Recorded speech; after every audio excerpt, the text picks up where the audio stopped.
I love pooping. If someone starts banging on it like, "Mommy, let me in," and you're like, "No, I'm pooping," they know to go away, and that's quiet time.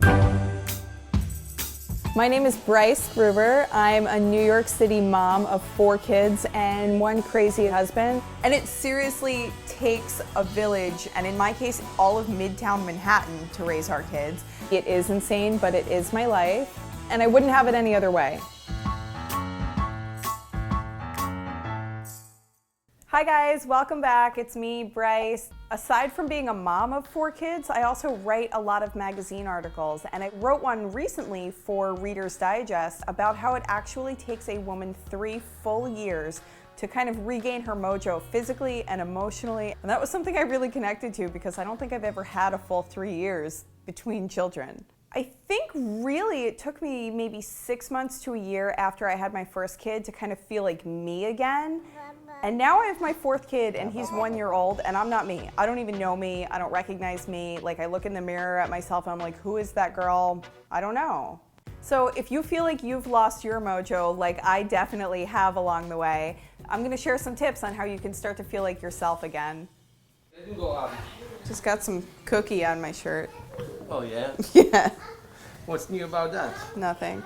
I'm not gonna lie, I don't dress the way I used to dress, partially because my body is not the way my body used to be. Things are like hanging in weird places, but I always take a little bit of time for makeup because it doesn't matter what you're wearing. If you feel like your eyes look bright or your skin is kind of healthy, then you can at least pass yourself going through the bathroom and be like, oh yeah, hey, I know that girl.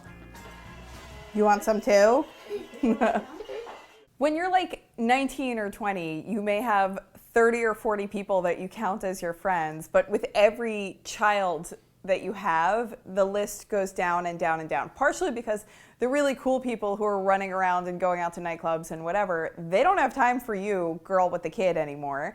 But you super duper have to make time to keep 1 or 2 or 3 close friends in your life because you're gonna have meltdowns and breakdowns just like a toddler, and you need someone to call or text and bounce things off of. Like, hey, am I losing my mind? And someone needs to be honest with you and be like, yeah, you're totally losing your mind. Get your shit together. So I have kind of an ongoing all-day text thread with my friends Allie and Valerie, and it's just kind of great and nice because we all live these like vastly different lives, and it's nice to have balance.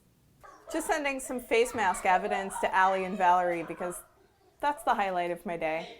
I think it's really easy to lose kind of all your self-esteem and your self-worth in the world if all you're doing is caring for your children, because at some point they go off to school and then you're just kind of a shell of a person existing.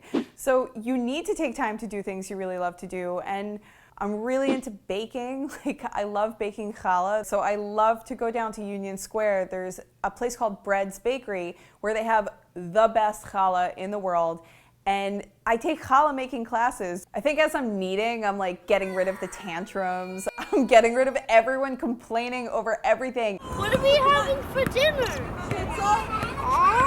Everyone has an opinion over like the chicken nuggets I served. We had that last time. Chill out, they're chicken nuggets.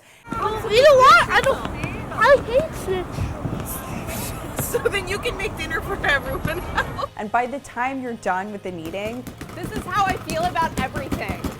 you've decompressed. That's some kind of like arm yoga or something. And then at the very end of it, you're smelling fresh bread in the oven and eating something really delicious. And you just go from like all the bad things to all the good things. It's like the full spectrum of emotions in one experience. I drive my kids back and forth out of the city to a school in New Jersey because it's so much more affordable out there. But that half an hour each way is kind of quiet time. Honestly, when I'm in the car alone and I have a little bit of quiet time, I'm either on a work phone call or I'm just listening to 50 Cent and relating all of his lyrics to my life.